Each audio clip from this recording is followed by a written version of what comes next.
Okay, so ಮೊದಲನೇ ಪ್ರಶ್ನೆ ಏನಂತಂದ್ರೆ, ಋತುಗಳಿಗೆ ಅನುಸಾರವಾಗಿ ನಮ್ಮ ಆರೋಗ್ಯ ಕಾಪಾಡ್ಕೊಳ್ಳೋದು ಹೇಗೆ? ಪ್ರತಿಯೊಂದು ಋತುವಿನಲ್ಲಿ ಒಂದಿಷ್ಟು ವ್ಯತ್ಯಾಸ ನಮ್ಮ ದೇಹದಲ್ಲೂ ಆಗುತ್ತೆ. ಸೊ ಸಿಂಪಲ್ ಆಗಿ ಹೇಳೋದಾದ್ರೆ ನೋಡಿ, ಎಲ್ಲೆಲ್ಲಿ ಶೀತ ವಾತಾವರಣ ಇರುತ್ತೆ ಆಗ ನೀವು ಬೆಚ್ಚಗಿನ ಆಹಾರ, ಬೆಚ್ಚಗಿನ ವಾತಾವರಣ, ಬೆಚ್ಚಗಿನ ಬಟ್ಟೆಗಳು, ಅದರ ಅಪೋಸಿಟ್ ಅನ್ನ ಮೇಂಟೈನ್ ಮಾಡ್ಕೋಬೇಕು.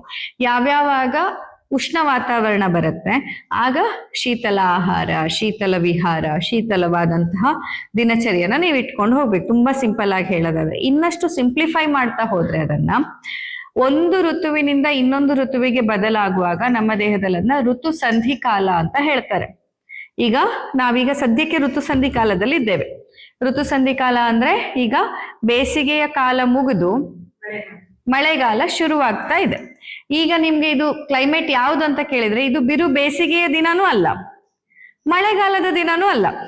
ಇದು ಆ ಟ್ರಾನ್ಸ್ಫಾರ್ಮೇಶನ್ ಆಗ್ತಾ ಇರುವಂತಹ ದಿನ. ಬೇಸಿಗೆಯಿಂದ ಮಳೆಗಾಲಕ್ಕೆ ಪರಿವರ್ತನೆ ಹೊಂದಿದೆ. ಒಂದೊಂದಿನ ಜೋರು ಬಿಸಿಲು ಬರ್ಬೋದು, ಒಂದೊಂದಿನ ಜೋರು ಮಳೆ ಬರ್ಬೋದು, ಆದ್ರೆ ಒಂದೊಂದಿನ ಹೀಗೆ ಆ ಕಡೆ ಅದು ಪೂರ್ತಿ ಬಿಸಿಲು ಅಲ್ಲ, ಈ ಕಡೆ ಪೂರ್ತಿ ಮಳೆನೂ ಅಲ್ಲ, ಈ ತರದ ವಾತಾವರಣ. ಹಾಗೆ ನಿಮ್ಗೆ ಮಳೆ ಮುಗಿದು ಚಳಿ ಶುರುವಾಗುವಾಗ ಇದೇ ವಾತಾವರಣ ಬರುತ್ತೆ. ಆ ಕಡೆ ಪೂರ್ತಿ ಮಳೆಗಾಲನೂ ಅಲ್ಲ, ಚಳಿಗಾಲನೂ ಅಲ್ಲ, ಶಿಫ್ಟ್ ಆಗ್ತಾ ಇರತ್ತೆ. ಹಾಗೆ ಚಳಿ ಮುಗಿದು ಬೇಸಿಗೆ, ಈ 3 ಬಾರಿಯ ಕೂಡ ಇದನ್ನ ಋತು ಸಂಧಿ ಕಾಲ. ಈ ಋತು ಸಂಧಿ ಕಾಲದಲ್ಲಿ ನಮ್ಮ ದೇಹದಲ್ಲಿ ಇಮ್ಯುನಿಟಿ ಡೌನ್ ಆಗತ್ತೆ. ಋತು ಸಂಧಿ ಕಾಲದಲ್ಲಿ ನಿಮ್ಮ ಇಮ್ಯುನಿಟಿ ಡೌನ್ ಆಗತ್ತೆ. ಋತು ಸಂಧಿ ಕಾಲದಲ್ಲಿ ವಾತ, ಪಿತ್ತ, ಕಫದೋಷಗಳಲ್ಲಿ ಫ್ಲಕ್ಚುವೇಶನ್ ಜಾಸ್ತಿ ಆಗತ್ತೆ.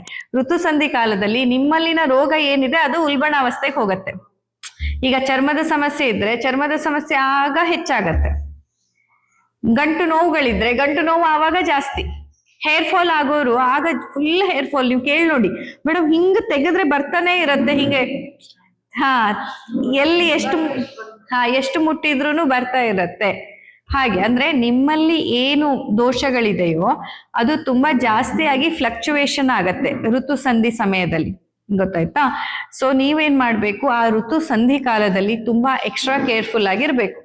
ಋತು ಸಂಧಿ ಕಾಲದಲ್ಲಿ ಅಷ್ಟಮಹಾದೋಷಕರ ಭಾವಗಳನ್ನ ಮಾಡಬಾರ್ದು. ಇದನ್ನ ಪರಿಹಾರ ಕಾಲಕ್ಕೂ ಮಾಡಬಾರ್ದು. ಪರಿಹಾರ ಕಾಲ ಅಂತಂದ್ರೆ, ನೀವ್ ಇಲ್ಲಿಂದ ವಾಪಸ್ ಹೋಗ್ತಿರಲ್ಲ ಮನೆಗೆ, ವಾಪಸ್ ಹೋದ್ಮೇಲೆ ಡಬಲ್ ಟೈಮ್ ಪೀರಿಯಡ್ ಅಂದ್ರೆ 8 ದಿನ ಚಿಕಿತ್ಸೆ ತಗೊಂಡ್ರೆ 16 ದಿನ ಪರಿಹಾರ ಕಾಲ, 16 ದಿನ ಚಿಕಿತ್ಸೆ ತಗೊಂಡವರಿಗೆ 32 ದಿನ ಪರಿಹಾರ ಕಾಲ, 30 ದಿನ ಚಿಕಿತ್ಸೆ ತಗೊಂಡವರಿಗೆ 60 ದಿವಸ ಪರಿಹಾರ ಕಾಲ. ಸೊ ಈ ಪರಿಹಾರ ಕಾಲದಲ್ಲಿ ಮತ್ತು ಋತು ಸಂಧಿ ಕಾಲದಲ್ಲಿ ಅಷ್ಟಮಹಾದೋಷಕರ ಭಾವ ಅಂದ್ರೆ 8 ವಿಷಯಗಳು ತುಂಬಾ ಹೆಚ್ಚಾಗಿ ನಿಮ್ಮಲ್ಲಿ ದೋಷವನ್ನ ಹಾಳು ಮಾಡುವಂತಹ 8 ವಿಷಯಗಳಿದಾವೆ. ಅದನ್ನ ಅವಾಯ್ಡ್ ಮಾಡಿದ್ರೆ ನೀವು ಆರೋಗ್ಯವನ್ನ ಕಾಪಾಡ್ಕೊಳ್ಬಹುದು. ತುಂಬಾ ಸಿಂಪಲ್ ಆಗಿ ಆಯುರ್ವೇದದಲ್ಲಿ ಹೇಳಿದ್ದಾರೆ, ಉಚ್ಚೈರ್ಭಾಷ್ಯಂ ರತಕ್ಷೋಭಂ ಅತಿ ಚಂಕ್ರಮಣ ಆಸನೈಹಿ ಅಜೀರ್ಣ ಅಹಿತ ಭೋಜ್ಯೇಚ ದಿವಾ ಸ್ವಪ್ನಂ ಸ ಮೈಥುನಂ. ಅಂದ್ರೆ ಉಚ್ಚೈರ್ಭಾಷ್ಯಂ, ಜೋರು ಜೋರಾಗಿ ಮಾತಾಡೋದು, ಕಿರ್ಚಾಡೋದು, ಗಲಾಟೆ ಮಾಡ್ಕೊಳ್ಳೋದು, ಇಡೀ ದಿನ ಮಾತಾಡ್ತಿರೋದು, ಅಥವಾ ಫುಲ್ ಟಾಕಿಟಿವ್ ಆಗಿ ಬಾಯೆ ಮುಚ್ಚದೆ ಇರೋದು, ಇದೆಲ್ಲ ಕೂಡ ನಿಮ್ಮಲ್ಲಿ ದೋಷಗಳನ್ನ ಹಾಳು ಮಾಡತ್ತೆ. ಮಹಾದೋಷಕರ ಭಾವ. ಅದಕ್ಕಾಗಿ ಕೆಲವರಿಗೆ ನಾನು ನಿಮ್ಮಲ್ಲಿ ಮೌನ ವ್ರತವನ್ನೆಲ್ಲ ಹೇಳೋದು ಯಾಕೆ ಅಂತಂದ್ರೆ, ದೋಷಗಳು ಅಷ್ಟು ಹಾಳಾದಾಗ ಆ ದೋಷಗಳನ್ನ ನೀವು ಮತ್ತೆ ಪುನಃ ಸಾಮ್ಯತೆಗೆ ತರ್ಬೇಕಂತಂದ್ರೆ ಮಾತಾಡೋದನ್ನ ಕಮ್ಮಿ ಮಾಡ್ಬೇಕು ಅಥವಾ ನಿಲ್ಲಿಸ್ಬೇಕು. ಅದ್ರಲ್ಲೂ ಜೋರಾಗಂತೂ ಮಾತಾಡ್ಲೇಬಾರ್ದು. ನಂತರ ಆಯ್ತಾ, ನಾನ್ ನಿಮಗೆ ಕೇಳಲಿ ಅಂತ ಮಾತಾಡ್ತಿದ್ದೀನಿ, ನೀವೆಲ್ಲ ಮಾತಾಡ್ಬಾರ್ದು. ನೀವೆಲ್ಲ ಶಾಂತವಾಗಿರ್ಬೇಕು, ಮೌನದಲ್ಲಿ ಇರ್ಬೇಕು. ಎಷ್ಟು ಸೈಲೆಂಟ್ ಆಗಿರ್ತೀರಿ. ಮನೆಗೆ ಹೋದ್ಮೇಲಾದ್ರು ಗಂಡ ಎಷ್ಟೇ ಸಿಟ್ಟು ತರಿಸ್ಲಿ ನೀವು ಕಿರ್ಸ್ಲಿಕ್ಕಿಲ್ಲ, ಅಮ್ಮ ಏನೇ ಹೇಳಿ ನೀವು ಕೂಗಾಡ್ಲಿಕ್ಕಿಲ್ಲ. ಶಾಂತ ಮೌನ. ಅವ್ರಿಗೆ ಡೌಟ್ ಆಗ್ಬೇಕು, ಹೋಗುವಾಗ ಹೆಂಡತಿ ಬಿಟ್ಟು ಬಂದಿದ್ದೆ ಆಸ್ಪತ್ರೆಯಲ್ಲಿ, ಈಗ ಯಾರನ್ನೋ ಕರ್ಕೊಂಡ್ ಬಂದ್ಬಿಟ್ಟಿದೀನಿ, ಮ್ಯೂಟ್ ಆಗ್ಬಿಟ್ಟಿದ್ದಾಳೆ ಹೆಂಡತಿ ಅಂತ. ಹೆಂಡತಿ ಮ್ಯೂಟ್ ಆಗ್ಬಿಟ್ಟಿದ್ದಾಳಲ್ಲ ವಾಪಸ್ ಬಂದ್ಮೇಲೆ ಅಂತ ಶಾಕ್ ಆಗ್ಬೇಕು ಅವ್ರಿಗೆ. ಇಲ್ಲಿಂದ ವಾಪಸ್ ಬಂದ್ಮೇಲೆ ನೀವು ಪೌನವ್ರತ ಕಂಟಿನ್ಯೂ ಮಾಡಿ ಅಲ್ವಾ? ಸರಿನಾ? ಹಾಗೆ ಉಚ್ಚೈರ್ಭಾಷ್ಯಂ. 2ನೇದು ರತಕ್ಷೋಭಂ ಅಂದ್ರೆ ಅತಿಯಾದ ಟ್ರಾವೆಲಿಂಗ್. ಋತು ಸಂಧಿ ಕಾಲದಲ್ಲಿ ಅತಿಯಾದ ಟ್ರಾವೆಲಿಂಗ್ ಮಾಡಬಾರ್ದು. ಇಲ್ಲಿ ರೋಗಗಳು ಬರೋದು ಕ್ಲೈಮೇಟ್ ಚೇಂಜ್ ಆದಾಗ, ಆ ಕ್ಲೈಮೇಟ್ ಇಂದ ಅಷ್ಟೇ ಅಲ್ಲ, ಚೇಂಜ್ ಆಗುವ ಟೈಮಲ್ಲಿ ನಿಮ್ಮ ಇಮ್ಯುನಿಟಿ ಡೌನ್ ಆಗಿರುತ್ತಲ್ಲ, ಆ ಟೈಮಲ್ಲಿ ನೀವು ಟ್ರಾವೆಲಿಂಗ್ ಮಾಡಿದಾಗ, ಆ ಟೈಮಲ್ಲಿ ಮದುವೆ ಊಟ ಮಾಡಿದಾಗ, ಆ ಟೈಮಲ್ಲಿ ವೆಕೇಶನ್ಸ್ ಅಂತ ಹೋದಾಗ ಅಲ್ಲಿ ಶುರುವಾಗೋದು. ಬಟ್ ಅನ್ಫಾರ್ಚುನೇಟ್ಲಿ ನಮ್ಮಲ್ಲಿ ಹೆಚ್ಚಿನದೆಲ್ಲ ಹಾಗೆ ಆಗತ್ತೆ. ಈಗ ಅಲ್ಲಿ ಚಳಿ ಮುಗಿದು ಇದು ಮಳೆ ಮುಗಿದು ಚಳಿ ನಿಲ್ಲೋ ಟೈಮಿಗೆ ಫುಲ್ ಮದುವೆ ಮುಂಜಿ ಸೀಸನ್ ಆಗ ಅಕ್ಟೋಬರ್ ನವೆಂಬರ್ ಡಿಸೆಂಬರ್ ಹಬ್ಬಗಳು, ರಜೆಗಳು, ಫಂಕ್ಷನ್ಸ್ಗಳು ಜಾಸ್ತಿ. ಆಗ ಓಡಾಡ್ತೀರಾ, ಆಗ ಆಹಾರ ವ್ಯತ್ಯಾಸ ಆಗತ್ತೆ. ಅದರಿಂದಾಗಿ ರೋಗಗಳಲ್ಲಿ ಇನ್ನಷ್ಟು ವ್ಯತ್ಯಯ ಕಾಣುತ್ತೆ. ಈಗಲಾದ್ರೂ ನೀವು ನೆನಪು ಮಾಡ್ಕೊಳ್ಳಿ, ಈಗ ನಿಮಗೆ ಈಗ ಹೆಚ್ಚಾದ ಎಪಿಸೋಡ್ ಪ್ರತಿ ಬಾರಿ ನೆನಪು ಮಾಡ್ಕೊಂಡ್ರು ಅದು ಹೆಚ್ಚಿನ ಸತಿ ಋತು ಸಂಧಿ ಕಾಲದಲ್ಲೇ ಆಗಿರತ್ತೆ. ಜೊತೆಗೆ ನಾವು ಟ್ರಾವೆಲಿಂಗ್ ಮಾಡಿರ್ತೀವಿ. ಸೊ ಟ್ರಾವೆಲಿಂಗು ತುಂಬಾ ಚಂದ ಅಂತ ಅನ್ಸತ್ತೆ, ಬಟ್ ಅತಿಯಾದ ಟ್ರಾವೆಲಿಂಗ್ ನಿಮ್ಮ ದೇಹದಲ್ಲಿ ಮಹಾದೋಷಗಳನ್ನ ಉತ್ಪತ್ತಿ ಮಾಡತ್ತೆ. ಆಗ್ಲೇ ಹೆಚ್ಚಾಯ್ತು ಅಲ್ವಾ? ಹಾಗೆ ಸೊ ಟ್ರಾವೆಲಿಂಗ್ ಅನ್ನುವಂಥದ್ದು ನಿಮ್ಮ ದೇಹದಲ್ಲಿ ಮಹಾದೋಷಗಳನ್ನ ಉತ್ಪತ್ತಿ ಮಾಡತ್ತೆ. ಸೊ ಮೂರೂ ದೋಷ ಹೆಚ್ಚಾಗದನ್ನ ಮಹಾದೋಷ ಅಂತ ಹೇಳ್ತೀವಿ. ಎಲ್ಲಾ ದೋಷನೂ ಅತಿಯಾಗಿ ಹೆಚ್ಚಾಗತ್ತೆ, ಗೊತ್ತಾಯ್ತಾ? ಅದ್ರಲ್ಲೂ ಎಸ್ಪೆಷಲಿ ವಾತನೇ ಎಲ್ಲದಕ್ಕೂ ಅಧಿಪತಿ. ವಾತ ಕೆಡ್ತು ಅಂದ್ರೆ ಎಲ್ಲ ಕೆಡ್ತು ಅಂತಾನೆ ಅರ್ಥ. ಸೊ ಉಚ್ಚೈರ್ಭಾಷ್ಯಂ ಋತಕ್ಷೋಭಂ, ಅತಿಯಾದ travelling. Even day to day life ಅಲ್ಲಿ ಯಾರ್ಯಾರು ಡೈಲಿ 30 ಕಿಲೋಮೀಟರ್ 50 ಕಿಲೋಮೀಟರ್, ಕೆಲವರಂತೂ 100 ಕಿಲೋಮೀಟರ್ ಟ್ರಾವೆಲ್ ಮಾಡೋರು ಇರ್ತಾರೆ ಎವ್ರಿ ಡೇ. ಅಂಥವರಲ್ಲಿ ರೋಗಗಳು ಕಟ್ಟಿಟ್ಟ ಬುತ್ತಿ. ಕಾಳಜಿ ತಗೊಳ್ಳಿ. ಕೆಲಸದ ಜಾಗದ ಹತ್ರ ಮನೆ ಮಾಡಿ, ಮನೆಗೆ ಅಪರೂಪಕ್ಕೆ ಬನ್ನಿ, ಆದ್ರೆ ಡೈಲಿ 100 ಕಿಲೋಮೀಟರ್ಸ್ ಎಲ್ಲ ಟ್ರಾವೆಲಿಂಗ್ ಮಾಡಬಾರ್ದು. ರಥಕ್ಷೋಭ, ರಥ ಅಂದ್ರೆ ರಥದಲ್ಲಷ್ಟೇ ಓಡಾಡೋದಲ್ಲ, ನಿಮ್ಮ ಎಲ್ಲ ಸ್ಕೂಟಿನೂ ರಥನೇ, ಬೈಕು ರಥನೇ, ಕಾರು, ಟ್ರೇನು, ಬಸ್ಸು, ಫ್ಲೈಟು, ಯಾವುದೇ ರೀತಿಯಲ್ಲಿ ಓಡಾಟ ಮಾಡೋದು ಅತಿಯಾಗಿ ಮಾಡೋದು ಒಳ್ಳೇದಲ್ಲ. ಯಾಕಂದ್ರೆ ಯಾವಾಗ ನಾವು ಶಿಫ್ಟ್ ಆಗ್ತೀವಿ ಅಲ್ವಾ ಒಂದು ವಾತಾವರಣದಿಂದ ಇನ್ನೊಂದು ವಾತಾವರಣಕ್ಕೆ, ಅವಾಗ ನಮ್ಮ ದೇಹ ಅದಕ್ಕೆ ಅಡ್ಜಸ್ಟ್ ಆಗೋದಕ್ಕೆ ಟೈಮ್ ತಗೊಳತ್ತೆ. ನಮ್ ದೇಹ ಅದಕ್ಕೆ ಸರಿ ಆಗೋದಕ್ಕೆ ಒಂದಿಷ್ಟು ಕಷ್ಟ ಪಡ್ಬೇಕಾಗತ್ತೆ. ಆ ಹೊತ್ತಲ್ಲಿ ನಿಮ್ಮ ಇದ್ದದ್ದು ರೋಗವನ್ನ ಟ್ರೀಟ್ ಮಾಡೋಕೆ ಆಗೋದಿಲ್ಲ. ಈಗ ನಿಮ್ ದೇಹ ಒಂದ್ ಟೈಮಿಗೆ ಒಂದೊಂದ್ ಮಾತ್ರ, ಈಗ ನೋಡಿ ನಾನ್ ನಿಮ್ ಜೊತೆ ಮಾತಾಡ್ತಿದ್ದೀನಿ, ಈಗ ಅಲ್ಲಿ ಕೂತು ನಾನು ಮಧುಶ್ರವನಿಗೆ ಹೋಮ್ವರ್ಕ್ ಮಾಡ್ಸಕ್ ಆಗಲ್ಲ. ಯಾಕೆ? ಈಗ ನಾನು ಇಲ್ಲಿ ವೈದ್ಯೆಯಾಗಿ ಇಲ್ಲಿ ಅವೈಲೇಬಲ್ ಇದ್ದೀನಿ, ಸೊ ನಾ ಅಲ್ಲಿ ತಾಯಿಯಾಗಿ ಈ ಕ್ಷಣಕ್ಕೆ ಸಿಗಕ್ ಆಗಲ್ಲ. ಆಯ್ತು, ಏನೋ ಕರ್ದ್ಬಿಟ್ಟ ಹೋಗ್ಲೇಬೇಕಂತ ಅಂದ್ರೆ ನಾನು ಇಲ್ಲಿಂದ ಎದ್ದು ಹೋದ್ರೆ ನಾನಲ್ಲಿ ತಾಯಿಯಾಗಿ ಸಿಗ್ತಾ ಇದ್ದೀನಿ, ಆದ್ರೆ ನಿಮ್ಗೆ ವೈದ್ಯೆಯಾಗಿ ಸಿಗಕ್ಕಾಗಲ್ಲ. ಹಾಗೇನೆ ನಿಮ್ಮ ದೇಹಕ್ಕೆ ನೋಡಿ, ನೀವು ತಿಂದಂತ ಆಹಾರವನ್ನ ಜೀರ್ಣಿಸಿಕೊಳ್ಳೋ ಕೆಲಸ, ಆಮೇಲೆ ದೇಹದಲ್ಲಿ ಈಗಾಗ್ಲೇ ಇರೋ ರೋಗಗಳನ್ನ ಜೀರ್ಣಿಸಿ ರೋಗವನ್ನ ಗುಣಪಡಿಸೋ ಕೆಲಸ, ಜೊತೆಗೆ ದಿನದಿಂದ ದಿನಕ್ಕೆ ಏನ್ ಡ್ಯಾಮೇಜ್ ಬರ್ತಾ ಇದೆ ಆ ಡೈಲಿ ಡ್ಯಾಮೇಜ್ ಆಗ್ತಾ ಇರೋದನ್ನ ರಿಪೇರ್ ಅಂಡ್ ಮೇಂಟೆನೆನ್ಸ್ ಮಾಡೋ ಕೆಲಸ. ಇಷ್ಟಂತೂ ಮೂಲಭೂತವಾಗಿ ಇರತ್ತೆ. ನೀವು ತಿನ್ನೋದನ್ನೇ ಜಾಸ್ತಿ ಕೊಡ್ತಾ ಇದ್ರೆ ರಿಪೇರ್ ಅಂಡ್ ಮೇಂಟೆನೆನ್ಸ್ ವರ್ಕ್ ಪಕ್ಕಕ್ಕೆ ಹೋಗತ್ತೆ, ಗೊತ್ತಾಯ್ತಾ? ನೀವು ಪದೇ ಇವತ್ತು ಇಲ್ಲಿ ಇದ್ದೀನಿ, ನಾಳೆ ಬೆಳಗ್ಗೆ ನಾನು ಜಮ್ಮು ಕಾಶ್ಮೀರದಲ್ಲಿ ಇರ್ತೀನಿ, ನಾಳೆ ಸಂಜೆ ನಾನು ಮತ್ತೆ ರಾಜಸ್ಥಾನಕ್ಕೆ ಹೋಗ್ತೀನಿ, ಇನ್ನೊಂದ್ 2 ದಿನ ಆಗಸ್ಟ್ರಲ್ಲಿ ತಮಿಳ್ನಾಡಿಗೆ ಹೋಗ್ತೀನಿ, ಆಮೇಲೆ ಅಲ್ಲಿಂದ ಮತ್ತೆಲ್ಲೋ ಹೋಗ್ತೀನಿ ಅಂತಂದ್ರೆ ನೋಡೋದಕ್ಕೆ ನಾವು ವಾವ್ ಅನ್ಸತ್ತೆ, ಎಷ್ಟು ತಿರ್ಗಾಡ್ತಾರಲ್ಲ, ಎಷ್ಟು ಓಡಾಡ್ತಾರಲ್ಲ ಅಂತ. ಬಟ್ ನಿಮ್ ದೇಹ ಅವಾಗ ನಿಮ್ಮ ರಿಪೇರ್ ಅಂಡ್ ಮೇಂಟೆನೆನ್ಸ್ ವರ್ಕ್ ಅನ್ನ ಪಕ್ಕಕ್ಕಿಟ್ಟು ಡೈಜೆಷನ್ ವರ್ಕ್ ಅಲ್ಲಿ ಸುಮಾರಿಷ್ಟು ಕಾಂಪ್ರಮೈಸ್ ಮಾಡ್ಕೊಂಡು ಈ ಕ್ಲೈಮ್ಯಾಟಿಕ್ ಚೇಂಜಸ್ ಗೆ ನಿಮ್ಮನ್ನ ಅಡ್ಜಸ್ಟ್ ಮಾಡ್ತಾ ಇರತ್ತೆ. ಅವಾಗ ಏನಾಯ್ತು, ರೋಗಗಳನ್ನ ಗುಣಪಡಿಸುವ ಹೀಲ್ ಮಾಡ್ಕೊಳ್ಳುವಂತಹ ಸಾಮರ್ಥ್ಯ ದೇಹಕ್ಕೆ ಕಡಿಮೆ ಆಯ್ತು. ಪಿತ್ತ, ವಾತ, ಕಫ ಎಲ್ಲದೂ ಬಂತು ದೇಹದಲ್ಲಿ. ಆ ಒಂದು ಹೀಲಿಂಗ್ ಅನ್ನೋದು ಸ್ಲೋ ಡೌನ್ ಆಗ್ತಾ ಬರುತ್ತೆ, ಗೊತ್ತಾಯ್ತಾ? ಹಾಗಾಗಿ ಅತಿ ಸಂಕ್ರಮಣ, ಆಮೇಲೆ ಅತಿ ಸಂಕ್ರಮಣ ಆಸನಹಿ. ನೆಕ್ಸ್ಟ್ 3 ಮತ್ತೆ 4ನೇದು ಅತಿ ಸಂಕ್ರಮಣ ಅಂದ್ರೆ too much of the walking, ಸಿಕ್ಕಾಬಟ್ಟೆ ನಡೆಯೋದು. ಇದಾರೆ ಕೆಲವರು ದಿನಕ್ಕೆ 8-10 ಕಿಲೋಮೀಟರ್ ವಾಕ್ ಮಾಡ್ತೀನಿ ಅನ್ನೋರು ಇದ್ದಾರೆ. ಆಯುರ್ವೇದ ಯಾವತ್ತೂ ಕೂಡ 10,000 ಸ್ಟೆಪ್ ಮಾಡಿ ಅಂದ್ರೆ ನನಗೆ ಗೊತ್ತು. ಕೆಲವ್ರು ಏನ್ ಮಾಡ್ತಾರೆ ಗೊತ್ತಾ, ಬೆಳಿಗ್ಗೆ 5 ಗಂಟೆಗೆ ಎದ್ದು 10,000 ಸ್ಟೆಪ್ ವಾಕ್ ಮಾಡ್ಬಿಡ್ತಾರೆ, ಆಮೇಲೆ ಹಗಲಿಡೀ ಮೊಸಳೆ ಮಲಗ್ದಂಗ್ ಮಲಗಿರ್ತಾರೆ. ಹಾಗಲ್ಲ, 10,000 ಸ್ಟೆಪ್ ಅಂತಂದ್ರೆ ಇಡೀ ದಿನ ಬೆಳಗಿನಿಂದ ಸಂಜೆವರೆಗೆ ನೀವು ಚಟುವಟಿಕೆಯಿಂದ ಕೂಡಿರಬೇಕು, ಕ್ರಿಯಾಶೀಲರಾಗಿರ್ಬೇಕು. ಇಡೀ ದಿನದಲ್ಲಿ ನೀವು ಕೂತಿರ್ಬಾರ್ದು. ಚಿಕ್ಕ ಪುಟ್ಟದಾಗಿ ಓಡಾಡ್ಕೊಂಡು ನಿಮ್ಮ ದೇಹಕ್ಕೆ ಮನಸ್ಸಿಗೆ ಚಲನೆಯನ್ನ ಕೊಡ್ಬೇಕು ಅಂತ ಅರ್ಥ. ಅದ್ರ ಬದಲು ಈ ಕೆಲವರು ಇದ್ದಾರೆ ಮಕ್ಕಳೆಲ್ಲ 2 ತಾಸು ಜಿಮ್ಮಿಗೆ ಹೋಗ್ತಾರೆ ಎವ್ರಿ ಡೇ, ಬಾಕಿ 22 ತಾಸು ಮಲ್ಕೊಂಡಿರ್ತಾರೆ ನೆಟ್ಫ್ಲಿಕ್ಸ್. ಸೊ ಇದರಿಂದೆಲ್ಲ ಏನಾಗತ್ತೆ, ಹೇಳಕ್ಕೇನು ಮೇಡಮ್ ನಾನು ಜಿಮ್ಮಿಗೆ ಹೋಗ್ತೀನಿ, ಡಯಟ್ ಮಾಡ್ತೀನಿ, ಆದ್ರೂ ನಂದು ಮಾತ್ರ 1 kg ಕಮ್ಮಿ ಆಗಲಿ. ಯಾಕೆ ಕಮ್ಮಿ ಆಗಲ್ಲ? ಜಿಮ್ಮಿಗೆ ಹೋಗೋದು 2 ತಾಸು, ಬಿದ್ಕೊಂಡಿರೋದು 22 ತಾಸು, ಇನ್ನೇನಾಗತ್ತೆ? ಮಲಗದೆ 2 ಗಂಟೆಗೆ, ಹೇಳೋದ್ ಮಧ್ಯಾಹ್ನ 2 ಗಂಟೆಗೆ. ಹಾಗೆಲ್ಲ ಆಗ್ಬಾರ್ದು. ಅದೆಲ್ಲ ಅದೇ ಪ್ರಕೃತಿಯ ವಿರುದ್ಧವಾಗಿ ನಾವು ಹೋಗ್ತಾ ಇದ್ದಂತೆ ರೋಗಗಳು ಕಟ್ಟಿಟ್ಟ ಬುತ್ತಿ. ಆಯ್ತಾ? ಇದಕ್ಕೆ ಪರಿಹಾರ ಕೂಡ ಸುಲಭ. ಪ್ರಕೃತಿಗೆ ಅನುಗುಣವಾಗಿ ನಾವು ಬದುಕಕ್ ಮತ್ತೆ ಶುರು ಮಾಡೋದಷ್ಟೇ. ಅರ್ಥ ಆಯ್ತಾ?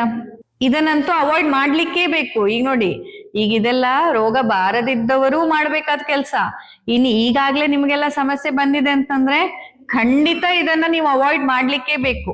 ಬರೀ ಋತು ಸಂಧಿ ಅಂತಲ್ಲ, ನೀವು ಯಾವಾಗ್ಲೂ ಅವಾಯ್ಡ್ ಮಾಡ್ಬೇಕು ಆರಾಮ್ ಆಗೋ ತನಕ. ನಿಮ್ಗೆ ಆರೋಗ್ಯ ಬೇಕು ಅಂತಂದ್ರೆ ಇದನ್ನೆಲ್ಲ ಎಷ್ಟು ಮ್ಯಾಕ್ಸಿಮಮ್ ಅವಾಯ್ಡ್ ಮಾಡ್ತೀರಾ ಅಷ್ಟು ನಿಮ್ಗೆ ಆರೋಗ್ಯ ಸಿಗತ್ತೆ. ಅತಿ ಸಂಕ್ರಮಣ ಆಸನ, ಹಾಗೆ ಅತಿ ಆಸನ, ಕೂತಲ್ಲೇ ಕೂತ್ ಬಿಡೋದು ದೇವ್ರ ಸ್ಥಾಪನೆ ಮಾಡ್ದಂಗೆ. ಒಮ್ಮೆ ಕೂತ್ ಬಿಟ್ರೆ, ಅದು ಕೈಯಲ್ಲಿ ಆತ್ಮಲಿಂಗ ಇದ್ಬಿಟ್ರೆ, ಹಿಂಗೊಂದು ಆತ್ಮಲಿಂಗ ಇದ್ಬಿಟ್ರೆ ಅಲ್ಲಾಡೋದಿಲ್ಲ. ಆ ರಾವಣ ಎಷ್ಟೋ ವರ್ಷ ತಪಸ್ ಮಾಡಿದ್ನಂತೆ ಆತ್ಮಲಿಂಗ ಸಿಗ್ಲಿ ಅಂತ. ಸೊ ಈಗ ಭಗವಂತ ನಮ್ಮೆಲ್ಲರಿಗೂ ಒಂದೊಂದು ಆತ್ಮಲಿಂಗ ಕೊಟ್ಬಿಟ್ಟಿದ್ದಾನೆ ಫೋನ್ ರೂಪದಲ್ಲಿ. ಆ ಆತ್ಮಲಿಂಗ ಕೈಯಲ್ಲಿ ಇದ್ಬಿಟ್ರೆ ಶಿವನೇ ಬಂದ್ರು ನಾವ್ ಎದ್ದೇಳಲ್ವೇನೋ. ಶಿವನೇ ಬಂದು ಎದ್ದೇಳು ಭಕ್ತ, ನಾನು ಬಂದಿದ್ದೀನಿ, ತಡಿ 2 ನಿಮಿಷ 2 ನಿಮಿಷ ಆಗೋದಿಲ್ಲ, ನಾವು ಶಿವನ್ ನೋಡೋದಿಲ್ಲ. ಹಂಗಾಗ್ಬಿಟ್ಟಿದೆ ಕತೆ ಈಗ. ಎಲ್ಲರದು ಕತೆ ಅದು, ಒಬ್ಬೊಬ್ರದ್ದು ಅಂತಲ್ಲ, ಮನೆಯ ಕತೆಗಳದು. ಆಯ್ತಾ? ಎಲ್ರು ಮಾಡೋದು ಅದನ್ನೇ, ಹಿಡ್ಕೊಂಡು ಕೂತ್ ಬಿಡೋದು ಸ್ಕ್ರೋಲ್ ಮಾಡ್ತಾ, ಜಪ ಮಾಡ್ದಂಗೆ. ಅವಾಗೆಲ್ಲ ಅವರು ಒಂದೇ ಕಾಲಲ್ಲಿ ನಿಂತು ಧ್ಯಾನ ಮಾಡಿದ್ರಂತ ಹೇಳ್ತಿದ್ರಲ್ಲ, ನಾವು ಹಾಗೆ ಒಂದೇ ಕೈಯಲ್ಲಿ ಕೆಲಸ ಮಾಡ್ತಾ ಇರ್ತೇವೆ. ಹೀಗೆ ಎಷ್ಟು ಧ್ಯಾನಸ್ಥರಾಗಿರ್ತೇವೆ ಅಂತಂದ್ರೆ ಪಕ್ಕ ಯಾರು ಎದ್ದು ಹೋಗಿ ಬಂದು ಏನಾದ್ರೂ ಗಮನ ಇರೋದಿಲ್ಲ. ಅತಿ ಆಸನ, ಇದು ಕೂಡ ಮಹಾದೋಷಕರ ಭಾವ. ನಿಮ್ಮಲ್ಲಿರೋ ರೋಗವನ್ನ ಇನ್ನಷ್ಟು ಉಲ್ಬಣಾವಸ್ಥೆಗೆ ತಗೊಂಡು ಹೋಗುತ್ತೆ. ಸೊ ಉಚ್ಚೈರ್ಭಾಷ್ಯಂ ರತಕ್ಷೋಭಂ ಅತಿ ಸಂಕ್ರಮಣ ಆಸನಹಿ. ನೆಕ್ಸ್ಟ್ ಬರೋದು ಅಜೀರ್ಣ ಅಹಿತ ಭೋಜ್ಯೇಚ, ಅಜೀರ್ಣ ಭೋಜನ. ಅಜೀರ್ಣ ಭೋಜನ ಅಂತಂದ್ರೆ ಏನು? ಮೊದಲು ತಿಂದ ಆಹಾರ ಜೀರ್ಣವಾಗುವ ಮುನ್ನ ಮತ್ತೆ ಆಹಾರ ತೆಗೆದುಕೊಳ್ಳೋದು. ಹೇಗ್ ಗೊತ್ತಾಗತ್ತೆ ಮೊದಲು ತಿಂದ ಆಹಾರ ಜೀರ್ಣ ಆಗಿದೆಯಾ ಇಲ್ವಾ ಅಂತ? ಅಲ್ಲಿ ಜೀರ್ಣ ಆಹಾರ ಲಕ್ಷಣ ಅಂತ ಆಯುರ್ವೇದ ಹೇಳುತ್ತೆ. ಅದೇನದು? ಶುದ್ಧ ಉದ್ಗಾರ ನಿಮಗೆ ಬರೋದು. ಉದ್ಗಾರ ಶುದ್ಧಿರುತ್ಸಾಹೋ ವೇಗೋತ್ಸರ್ಗ ತಥೈವಚ ಲಘುತಾಕ್ಷುತ್ ಪಿಪಾಸಾಚ ಜೀರ್ಣ ಆಹಾರಸ್ಯ ಲಕ್ಷಣ. ಗೊತ್ತಾಯ್ತಾ? ಈಗ ನೀವು ಬೆಳಿಗ್ಗೆ ಈಗ ನಿಮಗೆ 11 ಗಂಟೆ ನಾನು ತಿನ್ನಕಂದ್ರೆ ಆ 11 ಗಂಟೆ ತಿಂದಿದ್ ಜೀರ್ಣ ಆಗಿದೆಯಲ್ಲೋ ಗೊತ್ತಾಗದ್ ಹೇಗೆ ನಿಮ್ಗೆ? ಹಶುವಾದಾಗಲ್ಲ. ಹಶು ಯಾವಾಗ್ಲೂ ಆದಂಗ ಅನ್ಸ್ತಿರತ್ತೆ, ಫಾಲ್ಸ್ ಹಂಗರ್ ಇರತ್ತೆ, ಟೆಂಪ್ಟೇಷನ್ಸ್ ಇರತ್ತೆ, ಕ್ರೇವಿಂಗ್ಸ್ ಇರತ್ತೆ, ಅಥವಾ ಕೆಲಸದಲ್ಲಿದ್ರೆ ಮರ್ತೋಗೋದು ಇರತ್ತೆ ಹಶುವಾಯ್ತು ಅನ್ನೋದೇನೆ. ಅದಲ್ಲ, ಜೀರ್ಣ ಆಹಾರ ಲಕ್ಷಣ. ನಿಮ್ಮ ದೇಹ ಒಂದು ಸಿಂಪ್ಟಮ್ ಕೊಡತ್ತೆ. ಈಗ ನೀವು ನೆಕ್ಸ್ಟ್ ಫುಡ್ ಯಾವಾಗ ತಿನ್ಬೇಕಂತ ಡಿಸೈಡ್ ಮಾಡೋದು ಹೇಗೆ? ಉದ್ಗಾರ ಶುದ್ಧಿ, ಶುದ್ಧ ಉದ್ಗಾರ. ಈಗ ನೋಡಿ, ಮದ್ವೆ ಮನೇಲಿ ಊಟ ಮಾಡಿದ ತಕ್ಷಣ ಆ ಊಟದ ತೇಗ್ ಬರತ್ತೆ. ಒಂದೊಂದಿನ ಅಂತೂ ಮದ್ವೆ ಮನೆಯಿಂದ ವಾಪಸ್ ಮನೆಗೆ ಬಂದಿರ್ತೀವಿ, ಸಂಜೆ ತೇಗ್ದಾಗ್ಲೂ ಆ ಮಸಾಲೆದೇ ತೇಗ್ ಬರತ್ತಲ್ಲ. ನೆನ್ಪಿದ್ಯಾ?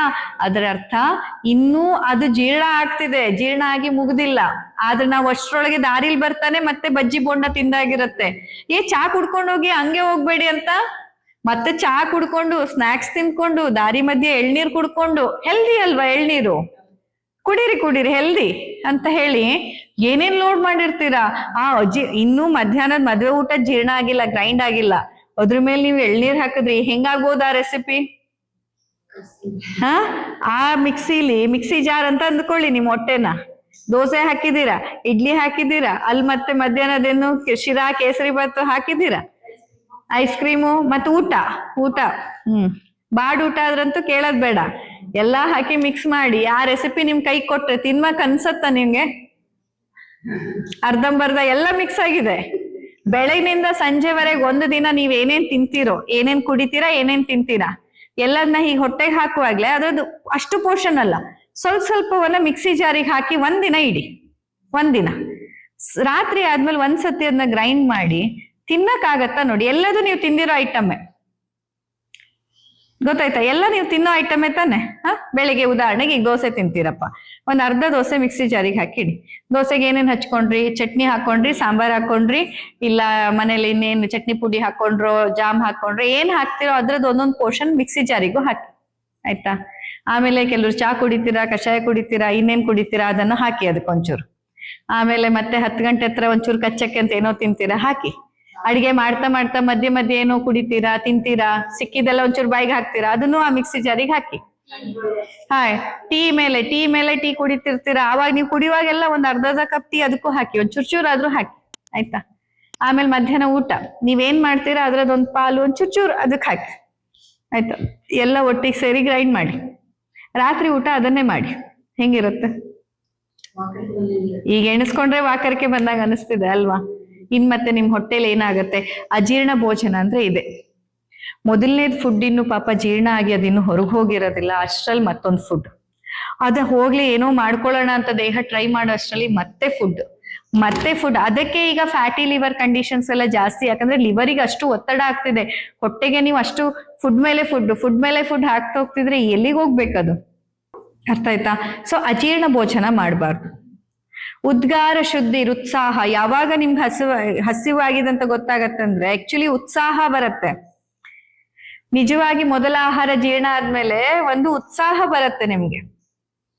ಉದ್ಗಾರ ಶುದ್ಧಿ ಉತ್ಸಾಹ, ವೇಗೋತ್ಸರ್ಗ, ಮಲ ಮೂತ್ರ ವಿಸರ್ಜನೆ ಆಗ್ಬೇಕು. ಕೆಲವರಿಗೆ 2 ದಿನ 3 ದಿನ 4 ದಿನ ಮೋಷನ್ ಆಗೋದಿಲ್ಲ, ತಿನ್ನೋದ್ ಮಾತ್ರ ತಿಂತಾನೆ ಇರ್ತಾರೆ. ಇನ್ಫ್ಯಾಕ್ಟ್ ಇನ್ನ ಹೆಚ್ಚು ತಿಂತಾರೆ. ತಿಂದಿಲ್ಲ ಅಂದ್ರೆ ಮೊದ್ಲೇ ಕಾನ್ಸ್ಟಿಪೇಷನ್, ತಿಂದಿಲ್ಲ ಅಂದ್ರೆ ಇನ್ನ ಕಾನ್ಸ್ಟಿಪೇಷನ್ ಅನ್ಕೊಂಡು ಮೇಲಿಂದ ಫಿಲ್ಲಿಂಗ್ ಒಂದೇ, ತುಂಬಿಸೋದು. ಮಲ ವಿಸರ್ಜನೆ ಇಲ್ಲ, ಅಜೀರ್ಣ ಭೋಜನ, ಮಂದಾಗ್ನಿಯಿಂದವೇ ಎಲ್ಲ ರೋಗ ಅಂತ ಆಯುರ್ವೇದ ಹೇಳತ್ತೆ. ರೋಗಾಹ ಸರ್ವೇ ಅಪಿ ಮಂದಾಗ್ನವ್ ಅಂತ, ಗೊತ್ತಾಯ್ತಾ? ಹಾಗಾಗಿ ಅಜೀರ್ಣ ಭೋಜನ ಮಾಡಬಾರ್ದು. ಉದ್ಗಾರ ಶುದ್ಧಿ ಉತ್ಸಾಹ, ವೇಗೋತ್ಸರ್ಗ ಅಂದ್ರೆ ಎಲ್ಲ ಮಲ ವಿಸರ್ಜನೆ ಆಗ್ಬೇಕು, ಮೂತ್ರ ವಿಸರ್ಜನೆ ಆಗ್ಬೇಕು, ಅದ್ರ ನಂತರ ಆಹಾರ ತಗೋಬೇಕು, ಗೊತ್ತಾಯ್ತಾ? ಆಮೇಲೆ ಲಘುತ, ನಿಮ್ಗೆ ಬಾಡಿ ಲೈಟ್ ಫೀಲ್ ಆಗ್ಬೇಕು. ನಮಗ್ ಲೈಟ್ ಲಾಸ್ಟ್ ನಿಮ್ ದೇಹ ನಿಮ್ಗೆ ಯಾವಾಗ ಲೈಟ್ ಫೀಲ್ ಆಗಿತ್ತು ಅಂದ್ರೆ ನೆನಪೇ ಇಲ್ಲ. ನಾವು ಲೈಟ್ ಫೀಲ್ ಆಗಕ್ ಬಿಡೋದೇ ಇಲ್ಲ. ವೀಕ್ನೆಸ್ ಆಗತ್ತೆ ಅನ್ನೋದು ತಿನ್ನೋದು, ಇದು ಹಾರ್ಟಿಗೆ ಒಳ್ಳೇದು ತಿನ್ನು, ಇದು ತಲೆಗೆ ಒಳ್ಳೇದು ತಿನ್ನು, ಇದು ಹೊಟ್ಟೆಗೆ ಒಳ್ಳೇದು ತಿನ್ನು, ಇದು ಕ್ಯಾನ್ಸರ್ ಬರೋದಿಲ್ಲ ತಿನ್ನು, ಒಟ್ಟ ತಿನ್ನೋದು. ಇನ್ನೊಂದಿಷ್ಟು ನಂಗೆ ಇಷ್ಟ ಅಂತ ತಿನ್ನು. ಇದರಲ್ಲೇ ನಮ್ ಜೀವನ ಕಳೀತಿದ್ದೀವಿ, ಇದರಲ್ಲೇ ನಾವು ಆರೋಗ್ಯ ಹಾಳು ಮಾಡ್ಕೊಳ್ತಿದ್ದೀವಿ. ಲಘುತ ಕ್ಷುತ್ ಪಿಪಾಸಾಚ, ಇದಿಷ್ಟು ಲಕ್ಷಣದ ಜೊತೆಯಲ್ಲಿ ಹಸಿವು ಬಂದಾಗ ಅದು ನಿಜವಾದ ಹಸಿವು. ಎಷ್ಟೊಂದ್ ಜನರಿಗೆ ಊಟ ಕೈ ತೊಳಿತಿದ್ದಂಗೆ ಮತ್ತೇನೋ ಬೇಕನ್ಸತ್ತಲ್ಲ, ಏನೋ ಸಿಹಿ ಬೇಕು, ಏನೋ ತಿನ್ಬೇಕನ್ಸ, ಅದೆಲ್ಲ ಸುಳ್ಳು. ಹಂಗಾರ ಅದು ಹಸಿವಲ್ಲ. ಯಾಕೆಂದ್ರೆ ಆದ್ರೂ ನಿಮ್ಮ ದೇಹದಲ್ಲಿರುವ ಜೀವಸತ್ವಗಳ ಕೊರತೆಯನ್ನ ಹೇಳುತ್ತೆ. ನಿಮ್ಮ ದೇಹದಲ್ಲಿ ಎನರ್ಜಿ ಕ್ರಿಯೇಟ್ ಆಗ್ತಾ ಇಲ್ಲ ಅನ್ನೋದನ್ನ ಸೂಚಿಸುತ್ತೆ. ಹಾಗಾಗಿ ಸಿಹಿ ಏನಾಗತ್ತೆ, ನಿಮ್ಗೆ ಇಮಿಡಿಯೇಟ್ ಗ್ಲೂಕೋಸ್ ಅನ್ನ ಕೊಡುತ್ತೆ. ಸಿಹಿ ತಿಂಡಿಗಳನ್ನ ಕೊಟ್ಟಾಗ ಏನಾಗತ್ತೆ, ಇಮಿಡಿಯೇಟ್ ಎನರ್ಜಿ ಸಪ್ಲಿಮೆಂಟ್ ಆದಾಗ ಅದು. ಅದರ ಅರ್ಥ ಏನು? ನಿಮ್ಮ ದೇಹದಲ್ಲಿ ಕಷ್ಟ ಕಾಲಕ್ಕೆ ಬೇಕು ಅಂತ ದೇಹ ಏನು ಕೊಬ್ಬನ್ನ ಇಟ್ಕೊಂಡಿರತ್ತೆ, ಆ ಕೊಬ್ಬನ್ನ ಪುನಃ ಎನರ್ಜಿಯಾಗಿ ಉಪಯೋಗಿಸ್ಕೊಳಕ್ಕೆ ದೇಹ ಲೇಸಿ ಆಗಿದೆ. ಫ್ಯಾಟ್ ಸೆಲ್ಸ್ ರೂಪದಲ್ಲಿ ಇಟ್ಕೊಳತ್ತೆ. ಯಾಕೆ ಇಟ್ಕೊಳತ್ತೆ? ಮುಂದೊಂದ್ ದಿನ ಬರಗಾಲ ಬಂದ್ರೆ, ಮುಂದೊಂದ್ ದಿನ ನಿಮ್ಗೆ ಹೊಟ್ಟೆಗಿಲ್ದೆ ಇದ್ರೆ ಅವಾಗ ನಂಗೆ ಬೇಕಪ್ಪ ಅಂತ ದೇಹ ಇಟ್ಕೊಳ್ಳೋದು ಫ್ಯಾಟ್ ಅನ್ನ. ಆದ್ರೆ ಬೇಕಂದಾಗ ಅದು ವಾಪಸ್ ಕನ್ವರ್ಟೇ ಮಾಡಲ್ಲ ಎನರ್ಜಿಯಾಗಿ. ಸೊ ನಿಮಗ್ ಸುಸ್ತಾಗತ್ತೆ. ನೀವು ಸುಸ್ತಾದಾಗ ಸಿಹಿ ತಿನ್ಬಿಡ್ತೀರಾ. ಸಿಹಿ 1 ಚಮಚ ತಿನ್ಬಿಟ್ರಿ ಅಂತಂದ್ರೆ ಇನ್ನೊಂದು ವಾರ ನಿಮ್ಮಲ್ಲಿ ಮತ್ತೆ ಫ್ಯಾಟ್ ಲಾಸ್ ಆಗಲ್ಲ. ಯಾಕಂದ್ರೆ ದೇಹ ಅದೇ ಅರ್ಥ ಮಾಡ್ಕೋ, ಸುಸ್ತಾದ ತಕ್ಷಣ ಫ್ಯಾಟ್ ಅನ್ನು ಕರಗಿಸ್ಬೇಕಂತಿಲ್ಲ. ಇವಳಿಗೆ ಕ್ರೇವಿಂಗ್ ಕೊಟ್ರೆ ಸಾಕು, ಸಿಹಿ ತಿಂತಾಳೆ, ನಾನು ಫ್ಯಾಟ್ ಅನ್ನ ಹಂಗೆ ಇಟ್ಕೊಂಡು ಆರಾಮ್ ಇರ್ಬೋದು ಅಂತ. ಬಿಕಾಸ್ ಫ್ಯಾಟ್ ಅನ್ನ ಮತ್ತೆ ಎನರ್ಜಿಯಾಗಿ ಕನ್ವರ್ಟ್ ಮಾಡಕ್ಕೆ ದೇಹ ಕೆಲಸ ಮಾಡ್ಬೇಕು. ಅಂದ್ರೆ ದೇಹಕ್ಕೆ ಅದು ಲೇಜಿ ಆಗ್ಬಿಟ್ಟಿರತ್ತೆ. ಅದ್ರ ಬದಲು ಅದು ನಿಮಗೆ ತಲೆನೋವು ಕೊಡತ್ತೆ, ಕ್ರೇವಿಂಗ್ ಕೊಡತ್ತೆ, ಕಿರಿಕಿರಿ ಕೊಡತ್ತೆ, ಮೂಡ್ ಅಪ್ಸೆಟ್ ಮಾಡತ್ತೆ. ಹಂಗಾದ್ರೂ ನೀವು ತಿಂದ್ಬಿಡ್ಲಿ ಅಂತ ನೀವು ತಿಂದ್ಬಿಟ್ರೆ ಆಯ್ತು, ಮತ್ತೆ ಫ್ಯಾಟ್ ಕರಗಿಸ್ಕೊಳ್ಳೋ ಕೆಲಸ ಇಲ್ಲ. ಹೇಗ್ ನಿಮ್ ಮಕ್ಕಳು ಲೇಸಿ ಆಗ್ತಾರಲ್ಲ, ಹಾಗೆ ನಿಮ್ ದೇಹನು ಒಳಗಡೆಯಿಂದ ಮೆಟಬಾಲಿಸಮ್ ಹೇಳ್ತಾರಲ್ಲ, ಮೆಟಬಾಲಿಸಮ್ ಸ್ಲೋ ಆಗಿದೆ, ನಿಮ್ಮಲ್ಲಿ ಮೆಟಬಾಲಿಸಮ್ ಆಗ್ತಿಲ್ಲ ಅಂತಾರಲ್ಲ. ಮೆಟಬಾಲಿಸಮ್ ಆಗ್ತಾ ಇಲ್ಲ ಅಂದ್ರೆ ಅರ್ಥ ಇಷ್ಟೇ, ಏನಾಗ್ತಿದೆ, ದೇಹ ನಿಮ್ ಮಕ್ಕಳ ತರ ಹಠಮಾರಿ ಆಗಿದೆ, ಒಳಗಡೆಯಿಂದ ಕೆಲಸ ಮಾಡಕ್ ಆಸಕ್ತಿ ಪಡ್ತಾ ಇಲ್ಲ. ಅದು ಸಾಕಾಗೋಗಿದೆ ಅದಕ್ಕೆ. ಈ ಮನುಷ್ಯಂಗೆ ಎಷ್ಟು ಅಂತ ಮಾಡದ್ ನಾನು, ಬೇಡ ಅಂತ ಆಗ್ಬಿಟ್ಟಿದೆ.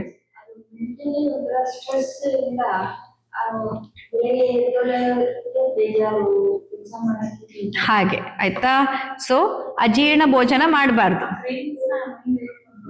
ಡೈವರ್ಟ್ ಮಾಡ್ಬೇಕಂದ್ರೆ ಜೀರ್ಣ ಆಹಾರ ಲಕ್ಷಣ ಬರೋ ತನಕ ನಾವು ತಿನ್ನೋದನ್ನ ಕಾಯೋದನ್ನ ಫಸ್ಟ್ ಅಭ್ಯಾಸ ಮಾಡ್ಕೋಬೇಕು. ಇದಿಷ್ಟು ಲಕ್ಷಣ ನಿಜವಾಗಿ ನಾನಿದೊಂದು 21 days ಚಾಲೆಂಜ್ ಮಾಡಿದ್ವಿ ಆಯ್ತಾ, ನಮ್ದೆಲ್ಲ ರೆಗ್ಯುಲರ್ ಪೇಷಂಟ್ಸ್ ಗಳಿಗೆ ಒಂದು ಇದು ಕೊಟ್ಟು. ಅವಾಗ ಅದೇ ಒಬ್ರು ಹೇಳ್ತಾ ಇದ್ರು, ಈ ಲಕ್ಷಣ ಬಂದ್ಮೇಲೆ ತಿಂತೀನಿ, ಈಗ ಉಪವಾಸ ಅಂತ ಮಾಡಿಲ್ಲ, ಈ ಲಕ್ಷಣ ಬಂದ್ಮೇಲೆ ತಿನ್ನೋದು ಅಂತ. ಆಯ್ತಾ. ಇನಿಷಿಯಲಿ 24 ತಾಸು 48 ತಾಸು ಎಲ್ಲ ಸ್ಟಾರ್ಟಿಂಗ್ ಹಸಿವೇನೆ ಆಗಲ್ಲ. ಅಂದ್ರೆ ಅಷ್ಟು ಪಚನ ಆಗಕ್ಕೆ ಬಾಕಿ ಇದೆ ನಿಮ್ ದೇಹದಲ್ಲಿ. ನಾವು ಈಗ ನೋಡಿ, ಈಗ ಬೆಳಿಗ್ಗೆ ಏನೋ ಮೋಷನ್ ಕ್ಲಿಯರ್ ಆಗತ್ತೆ, ನೀವು ತಿಂಡಿ ತಿಂತೀರಾ. ಎಷ್ಟು ಜನರಿಗೆ ಮಧ್ಯಾಹ್ನ ಊಟ ಮಾಡೋದ್ರೊಳಗಡೆ ಮತ್ತೆ ಬೆಳಿಗ್ಗೆದೆಲ್ಲ ಕ್ಲಿಯರ್ ಆಗಿರುತ್ತೆ? ಆಗಿರೋದಿಲ್ಲ. ನಾವು ಒಂದ್ಸತಿ ಮೋಷನ್ ಕ್ಲಿಯರ್ ಆದ್ಮೇಲೆ ಮತ್ತೊಂದ್ಸತಿ ಮೋಷನ್ ಆಗೋದ್ರೊಳಗಡೆ ನಾವು 3 ಬಾರಿ ತಿಂದಿರ್ತೀವಿ, 4 ಬಾರಿ ತಿಂದಿರ್ತೀವಿ, 5 ಬಾರಿ ತಿಂದಿರ್ತೀವಿ. ಅದೆಲ್ಲ ಅಜೀರ್ಣ ಭೋಜನ ಆಗತ್ತೆ. ಸೊ ವೇಟ್ ಮಾಡ್ಬೇಕು. ನಿಮ್ಮ ದೇಹದ ಆ ಒಂದು ಪ್ರಕ್ರಿಯೆಗಳು ಕ್ಲಿಯರ್ ಆಗೋ ತನಕ, ನೀವು ಶುದ್ಧ ಒಂದು ಲಘುತ್ವ ನಿಮ್ ದೇಹಕ್ಕೆ ಫೀಲ್ ಆಗೋ ತನಕ, ಪ್ರಸನ್ನತೆ ನಿಮ್ಗೆ ಸಿಗೋ ತನಕ ವೇಟ್ ಮಾಡಿ. ಉತ್ಸಾಹ, ನಾವು ಈಗ ಅಯ್ಯೋ ಸುಸ್ತು ಅಂತೀವಿ, ತಿಂತೀವಿ. ನಿಜವಾಗ ಸುಸ್ತು ಅಂದ್ರೆ ಹೊಟ್ಟೆ ಜೀರ್ಣಕ್ರಿಯೆ ಮಾಡ್ತಾ ಇದೆ, ನಿಮ್ಮ ಫ್ಯಾಟ್ ಅನ್ನ ಎನರ್ಜಿಯಾಗಿ ಕನ್ವರ್ಟ್ ಮಾಡ್ತಿದೆ. ಸೊ ನಿಮ್ಗೆ ಸುಸ್ತು ಅನಿಸ್ತಿದೆ ಆ ಕ್ಷಣಕ್ಕೆ, ಬಟ್ ಒಮ್ಮೆ ಕನ್ವರ್ಟ್ ಆದ್ಮೇಲೆ ನಿಮಗೆ ಧೈರ್ಯ ಎನರ್ಜಿ ಬರುತ್ತೆ. ಡಯಾಬಿಟಿಸ್ ಅಲ್ಲೂ ಅಷ್ಟೇ, 2 ಅವರ್ಸಿಗೆ ತಿಂದು ತಿಂದು ತಿಂದು ನೀವು ಪಕ್ಕಾ ಡಯಾಬಿಟಿಕ್ ಪೇಷಂಟ್ ಆಗಿ ಉಳಿತೀರಾ. ಲೈಫ್ ಟೈಮ್ ಡಯಾಬಿಟಿಸ್ ರಿವರ್ಸಲ್ ಆಗದೆ ಕುಳ್ಕೋತೀರಾ. ಹಾಗಲ್ಲ ಅದು ಪ್ರಕ್ರಿಯೆ. ನಿಮ್ಮ ಮೆಟಬಾಲಿಸಮ್ ಕರೆಕ್ಟ್ ಆಗೋದಕ್ಕೆ ಒಂದೇ ಸತಿ ಹೆವಿ ತಿನ್ಬೇಡಿ ಅಂದಿದ್ದೆ ಹೊರತಾಗಿ 2 ತಾಸು ತಿಂತೀರಿ ಅಂದಿರೋದಲ್ಲ. ನಿಮ್ಗೆ ಅವ್ರೊಂದು ಚೇಂಜಸ್ ಕೊಟ್ಟಿದ್ದು ಏನಕ್ಕೆ ಅಂತಂದ್ರೆ, ಒಂದೇ ಸತಿ ಇಷ್ಟ ಅನ್ನ ತಿನ್ಬೇಡಿ, ನಿಮ್ಗಷ್ಟು ಇನ್ಸುಲಿನ್ ಇರೋದಿಲ್ಲ ದೇಹ, ಅಥವಾ ಸಾಕಾಗತ್ತೆ ದೇಹಕ್ಕೆ ಮಾಡಕ್ ಆಗೋದಿಲ್ಲ, ನೀವು ಸ್ವಲ್ಪ ತಿನ್ನಿ, ಹಸಿವೆ ಆದಾಗೆಲ್ಲ ತಿಂತೀರಿ ಅನ್ನೋದು. ಅದು ಈಗ ಎಲ್ಲಿಗೆ ಬಂದ್ಬಿಟ್ಟಿದೆ ಅಂತಂದ್ರೆ, ಅವನು ಹಸಿವಿರ್ಲಿ ಹಸಿವಿಲ್ದೇ ಇರ್ಲಿ, ನಂಗೆ ಡಯಾಬಿಟಿಸ್ ಉಂಟಲ್ಲ, 2 ತಾಸಿಗೊಮ್ಮೆ ನಾನು ತಿನ್ಬೇಕು, ಹಂಗಾಗಿದೆ. ಹಂಗಲ್ಲ ಅದು. 2 ತಾಸಿಗೊಮ್ಮೆ ತಿನ್ನಿ ಅನ್ನೋದಲ್ಲ ಅಲ್ಲಿ. ಒಂದೇ ಸತಿ ಜಾಸ್ತಿ ತಿನ್ಬೇಡಿ. ನಿಮ್ಮ ಹಸಿವೇನಿದ್ದು ಅದಕ್ಕಿಂತ ಕಡಿಮೆ ತಿನ್ನಿ. ನಿಮ್ಗೆ 4 ದೋಸೆ ತಿನ್ನುವ ಹಸಿವಿದ್ರೆ 2 ದೋಸೆ ತಿನ್ನಿ. ಹಸಿವಾದ್ರೆ ಮತ್ತೆ ಆಮೇಲೆ ತಿನ್ನಿ 2 ದೋಸೆನ. ಆದ್ರೆ ಈಗ 2 ತಿನ್ನಿ ಅಂತ ಹೇಳಿರೋದು. ಬಟ್ ಅದನ್ನೆಲ್ಲ ನಾವು ಉಲ್ಟಾ ಪಲ್ಟಾ ಅರ್ಥ ಮಾಡ್ಕೊಂಡು, ಹಸಿವಿಲ್ದೇ ಇರ್ಲಿಲ್ಲ 2 ತಾಸಿಗೆ ಒಂದು ಹಣ್ಣು, ಒಂದು juice, smoothie, vegetable, dry fruits, ಇನ್ನೊಂದು ಮತ್ತೊಂದು ತಿನ್ನೋದು, ರೋಗ ಗ್ಯಾರಂಟಿ. ಅಜೀರ್ಣ ಭೋಜನ ಮಾಡಬಾರ್ದು. ಆಮೇಲೆ ಅಹಿತ ಭೋಜನ ಅಂದ್ರೆ ಅದೇ, ಈಗ ಶುಗರ್ ಡಯಾಬಿಟಿಕ್ ಪೇಷಂಟ್ ಇದ್ದವರು ಸಕ್ಕರೆ ಬೆಲ್ಲ ತಿನ್ಬಾರ್ದು. ಬೆಲ್ಲ ಒಳ್ಳೇದಂತೆ, ಕಬ್ಬಿಣದ ಅಂಶ ಸಿಗತ್ತಂತೆ. ಎಷ್ಟು ಕಬ್ಬಿಣದ ಅಂಶ ಸಿಗತ್ತೆ ಗೊತ್ತಾ ನಿಮ್ಗೆ? 10ರಿಂದ 15% ಇರೋದು ಬೆಲ್ಲದಲ್ಲಿ ಸಹ. ನಿಮ್ಗೆ ಎಲ್ಲ ಮಿನರಲ್ಸ್ ಅಂತ ಸೇರಿ ತಗೊಂಡ್ರು ಸಹ ಕಬ್ಬಿಣದ ಅಂಶ ಅಂತೂ ಸಿಗದೇ ಇಲ್ಲ. ಬೆಲ್ಲದಲ್ಲಿ ಕಬ್ಬಿಣದ ಅಂಶ ಇಲ್ಲ. ಅದು ಕೊಪ್ಪರಿಗೆಯಲ್ಲಿ ನಾವು ಬೆಲ್ಲ ಮಾಡ್ತೀವಲ್ವಾ, ಕಬ್ಬಿಣದ ಕೊಪ್ಪರಿಗೆ ಆಗಿರುತ್ತೆ. ಅದರಿಂದ ಬಿಟ್ಟಂತಹ ಸತ್ವದ ಕಬ್ಬಿಣ ಅಷ್ಟೇ ಬಿಟ್ರೆ ನಿಮ್ಗೆ ಕಬ್ಬಲ್ಲಿ ಕಬ್ಬಿಣದ ಅಂಶ ಇಲ್ಲ. ಜೀವಸತ್ವಗಳಿದೆ ನಿಮ್ಗೆ ಅದರಲ್ಲಿ ಸಿಗುವಂಥದ್ದು. ಆದರೂ ಸಹ ಅದು ಸಿಗೋದೆಷ್ಟು. ಈಗೆಲ್ಲ ಕಬ್ಬಿಣದ ಕಾವಲಿಯಲ್ಲಿ ಮಾಡ್ತಾನೆ ಇಲ್ಲ. ಕೊಪ್ಪರಿಗೆಯಲ್ಲಿ ಎಷ್ಟು ಜನ ಮಾಡ್ತೀರಿ ಈಗ ಬೆಲ್ಲನ? ಕೊಪ್ಪರಿಗೆಯಲ್ಲಿ ಮಾಡೋದೇ ಇಲ್ಲ. ಕಬ್ಬಿಣದ ಕೊಪ್ಪರಿಗೆಯಲ್ಲಿ ಮಾಡಿದಾಗ ಆ ಕಾಯಿಸಿದ ಇದಕ್ಕೆ, ಈಗ ನಮ್ದೆಲ್ಲ ನೋಡಿ, ನಮ್ಮ ಜೋನಿ ಬೆಲ್ಲ ಫುಲ್ ಕಪ್ಪಿರತ್ತೆ. ತೋರ್ಸಿ ಸೌಮ್ಯ ಆ ಬೆಲ್ಲ ತೋರ್ಸಿ. ಯಾಕಂದ್ರೆ ಅದು ಕಬ್ಬಿಣದ ಕಾವಲಿಯಲ್ಲಿ ಮಾಡಿರ್ತೀವಲ್ಲ, ಇಲ್ಲಿ ಕೊಪ್ಪರಿಗೆಯಲ್ಲಿ ಕಪ್ಪಿರತ್ತೆ. ತಿಂದ್ರೆ ನಾಲ್ಗೆಲ್ಲ ಕಪ್ಪಾಗತ್ತೆ. ನಿಮಗ್ ಸಿಗುವಂತ ಬೆಲ್ಲ ಹೆಂಗಿರುತ್ತೆ? ಬೆಳ್ಳಗಿರುತ್ತೆ. ಹೆಂಗಿದೆ ಈ ಬೆಲ್ಲ? ಈ ನಿಮ್ಮ ಮಾರ್ಕೆಟಲ್ಲಿ ಸಿಗೋ ಬೆಲ್ಲ ಹೆಂಗಿರುತ್ತೆ? ಬೆಳ್ಳಗಿರುತ್ತೆ, ಚಂದ ಇರುತ್ತೆ. ಜೋನಿ ಬೆಲ್ಲ ಅಂತ ಇಲ್ಲಿ ನಮ್ಮಲ್ಲಿ ಮಾಡೋದು ಜೋನಿ ಬೆಲ್ಲ. ಈಗ ಸಕ್ಕರೆ ಬೆಲ್ಲದಂತ ಆ ತರ ಅಲ್ಲ. ಇದು ನೀವು ಎಷ್ಟು ಕಾಸಿದ್ರು ಸಕ್ಕರೆ ಆಗೋದಿಲ್ಲ. ಇದು ಗೊತ್ತಾಯ್ತಾ? ಇದು ಸಕ್ಕರೆ ಆಗೋದಿಲ್ಲ. ನೀವೆಷ್ಟು ಕಾಸಿದ್ರು ಸಹ ಸಕ್ಕರೆ ಆಗೋದಿಲ್ಲ. ಗೊತ್ತಾಯ್ತಾ? ಸೊ ಈ ಒಂದು ಕಂಡೀಷನ್ ಅಲ್ಲಿ ನಾವು ಆ ಒಂದು 10ರಿಂದ 15% ನಮಗೆ ಸಿಗುವ ಮಿನರಲ್ಸಿಗೋಸ್ಕರ 85% ಗ್ಲೂಕೋಸೆ ಅದರಲ್ಲಿರೋದು ಸಹ.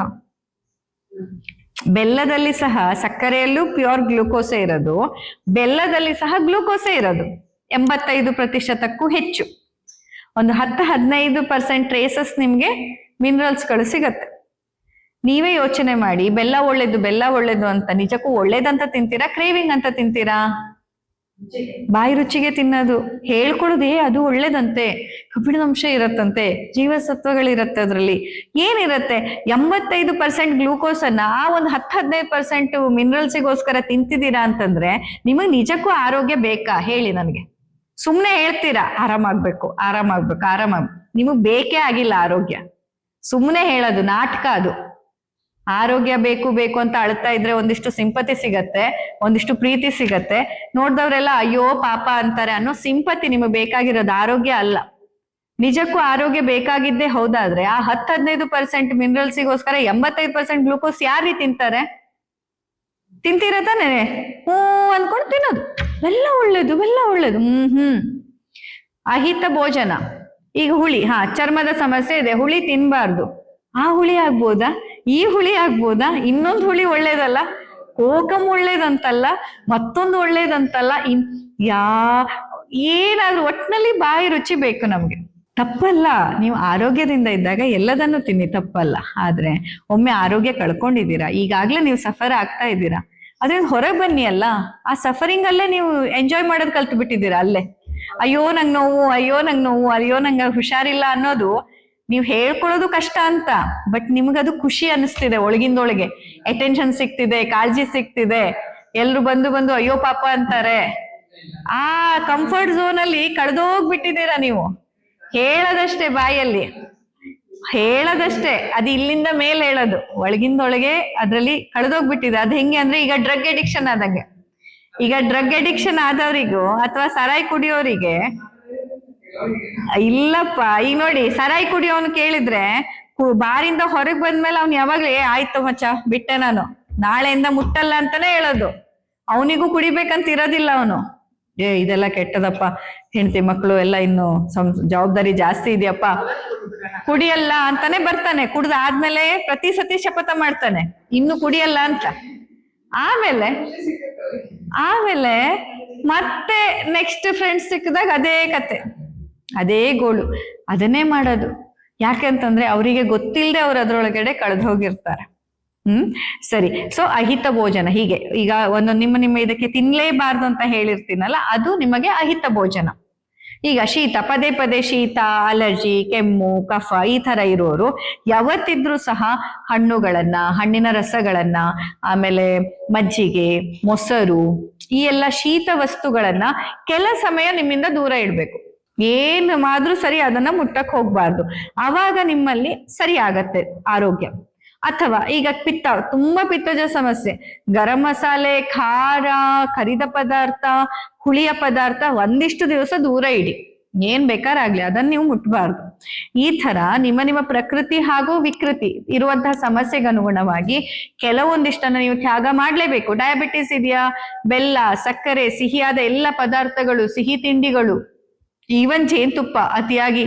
ಯಾಕಂದ್ರೆ ನೀವೇ ನಿಮ್ಮ ಜೇನ್ ಪೆಟ್ಟಿಗೆ ಇಟ್ಟು ಮನೆಯಲ್ಲಿ ಜೇನ್ ತಯಾರಿಸಿದ್ರೆ ಆ ಜೇನನ್ನ ತಿನ್ಲಿಕ್ಕೆ ನಾನು ಪರ್ಮಿಷನ್ ಕೊಡ್ತೀನಿ. ಬಟ್ ಅಂಗಡಿಯಿಂದ ತರ್ತೀರಾ, ಬಾಟ್ಲಿಯಿಂದ ತರ್ತೀರಾ, ಹೊರಗಡೆಯಿಂದ ತಂದು ತಿಂತೀರಾ ಅಂದ್ರೆ ನಾನು ಕೊಡೋದಿಲ್ಲ. ಬಿಕಾಸ್ 98% ಆಫ್ ದ ಹನಿ, ಹೊರಗಡೆ ನಿಮಗೆ ಸಿಗ್ತಾ ಇರುವ ಜೇನುತುಪ್ಪದಲ್ಲಿ 98% ಸಕ್ಕರೆ ಪಾಕನೇ ಅದು.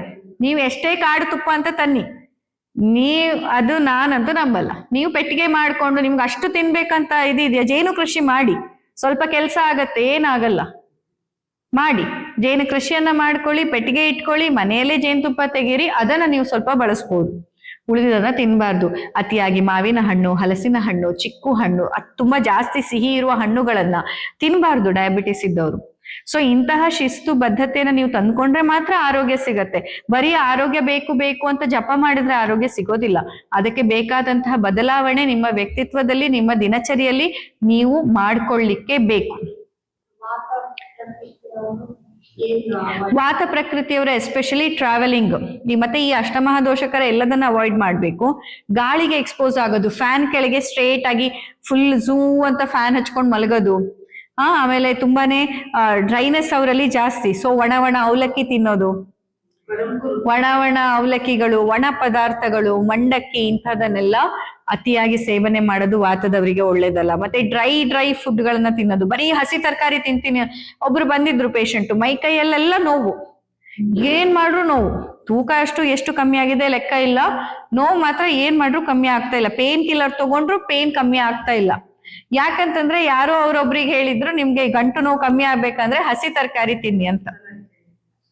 ತಿಂದ್ರು ಬೇರೆ ಎಲ್ಲ ತಿನ್ನೋದೇ ಬಿಟ್ಬಿಟ್ರು, ಬೇಯಿಸಿದ ಆಹಾರನೇ ಬಿಟ್ಟು ಬರೀ ಹಸಿ ತರಕಾರಿ.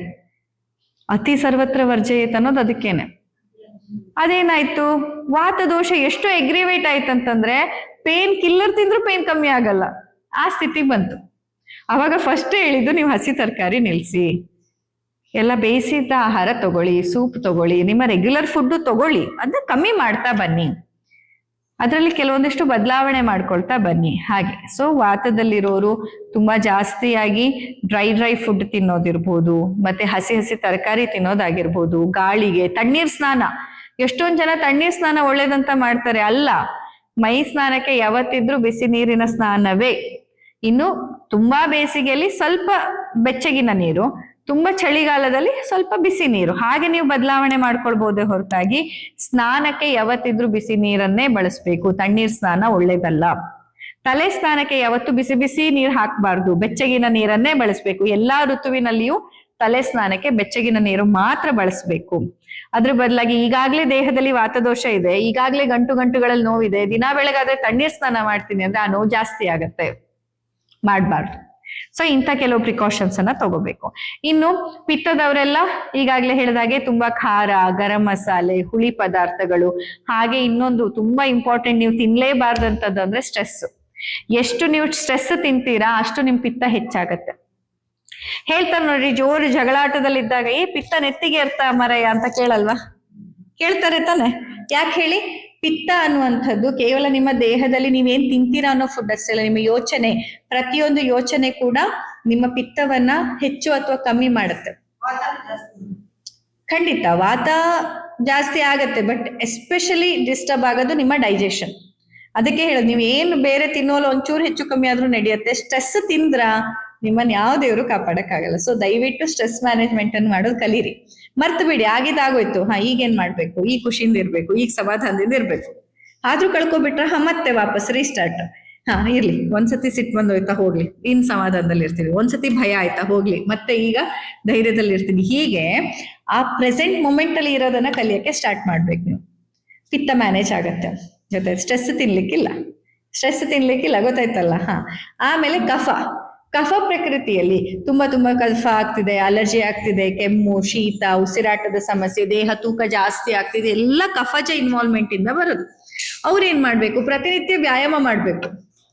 ವಾಕಿಂಗ್ ಮಾಡೋದು, ಸೂರ್ಯ ನಮಸ್ಕಾರ ಮಾಡೋದು, ಅಥವಾ ಯಾವುದೇ ರೀತಿಯಲ್ಲಿ ಜಾಯಿಂಟ್ ಎಕ್ಸರ್ಸೈಸ್ ಮಾಡೋದು, ಲೂಸನಿಂಗ್ ಮಾಡೋದು, ಓಡಾಡ್ಕೊಂಡಿರೋದು. ಮತ್ತೆ ಅವರು ಪಥ್ಯದಲ್ಲಿ ಆದಷ್ಟು ಆಹಾರ ಕಟ್ ಡೌನ್ ಮಾಡ್ತಾ ಬರ್ಬೇಕು. ಯಾಕಂತಂದ್ರೆ ಆಲ್ರೆಡಿ ಕಫ ಇದೆ. ಸೊ ನಿಮ್ಮ ದೇಹದಲ್ಲಿದ್ದ ಫ್ಯಾಟ್ ಅನ್ನ ಎನರ್ಜಿಯ ಕನ್ವರ್ಟ್ ಮಾಡ್ಕೋಬೇಕಂತಂದ್ರೆ ನೀವು ಹೊರಗಿಂದ ಕೊಡೋ ಎನರ್ಜಿ ಸೋರ್ಸ್ ಅನ್ನ ಕಟ್ ಮಾಡ್ಬೇಕು. ಈಗ ನನ್ಗೆ ದಿನ ನನ್ನ ಪರ್ಸಲ್ಲೇ ದುಡ್ಡಿದ್ರೆ ನಾನು ಬ್ಯಾಂಕಿಂದ ಯಾಕೆ ಹೋಗಿ ವಿಡ್ರಾವಲ್ ಮಾಡಿ ಬರ್ತೀನಿ? ನಾನು ಬ್ಯಾಂಕಿಂದ ವಿಡ್ರಾವಲ್ ಮಾಡೋದು ಯಾವಾಗ?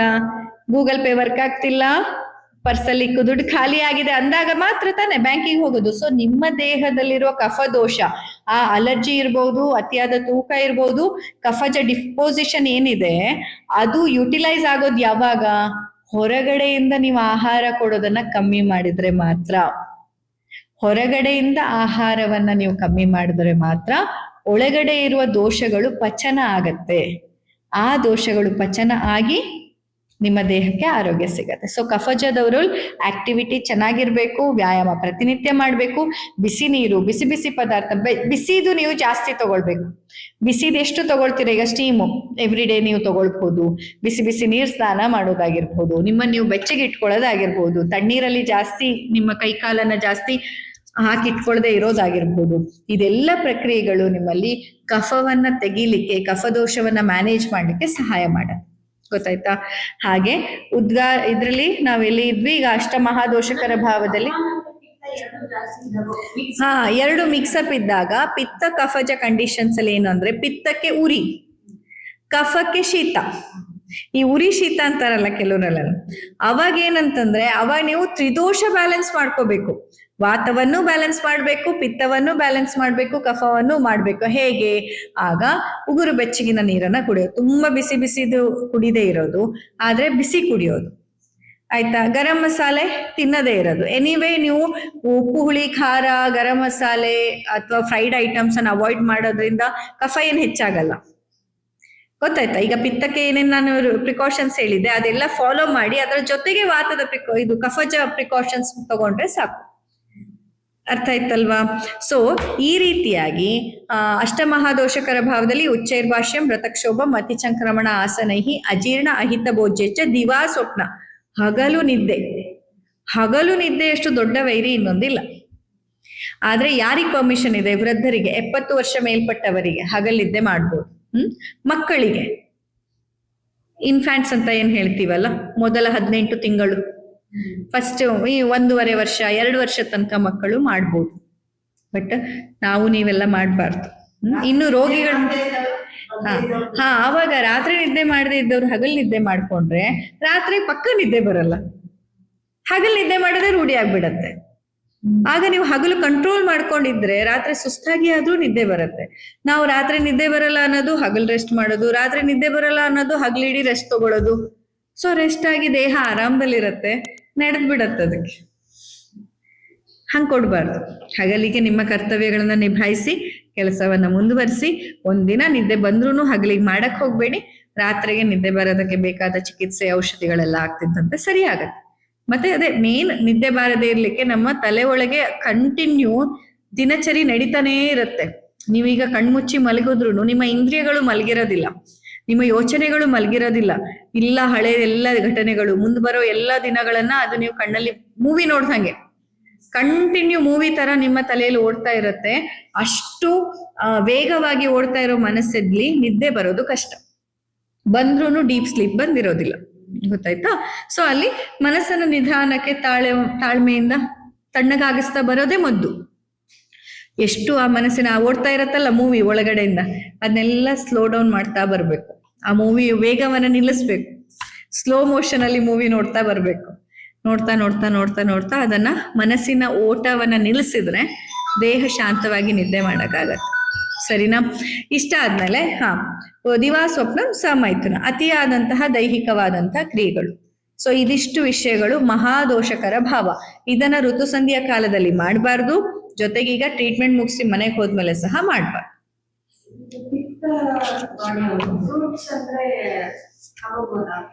ಖಂಡಿತ ತಗೋಬಹುದು, ಆದ್ರೆ ಹುಳಿಯಾಗಿರುವ ಹಣ್ಣುಗಳನ್ನ ತಿನ್ಬಾರ್ದು. ಪಿತ್ತಜ ದೇಹದವರು ಹಣ್ಣನ್ನ ತಿನ್ಬಹುದು, ಆದ್ರೆ ಅತಿಯಾದಂತಹ ಹುಳಿ ಪದಾರ್ಥದ ಹಣ್ಣನ್ನು, ಹುಳಿ ಹಣ್ಣುಗಳನ್ನ ತಿನ್ಬಾರ್ದು. ವಾತದವರು ಅತಿಯಾಗಿ ಹಣ್ಣುಗಳನ್ನ ತಿನ್ಬಾರ್ದು. ಕಫದವರು ಅತಿಯಾಗಿ ಹಣ್ಣುಗಳನ್ನ ತಿನ್ಬಾರ್ದು. ಹಣ್ಣನ್ನ ಬಳಸ್ಬೋದು, ಆದ್ರೆ ಅತಿಯಾದ ಬಳಕೆ ಮಾಡಬಾರ್ದು. ರಾತ್ರಿ ಹೊತ್ತಿಗೆ ತಿನ್ಬಾರ್ದು. ವಾತ ಕಾಲ ಸಂಜೆ ಕೂಡ, ರಾತ್ರಿ ತಿನ್ಬಾರ್ದು. ಮಧ್ಯಾಹ್ನದ ಹೊತ್ತು ತಿನ್ಬೇಕು, 10 ಗಂಟೆ ಹತ್ರ ಅಥವಾ 3 ಗಂಟೆ ಹತ್ರ, ಆ ಸಮಯದಲ್ಲಿ ತಿನ್ಬೇಕು.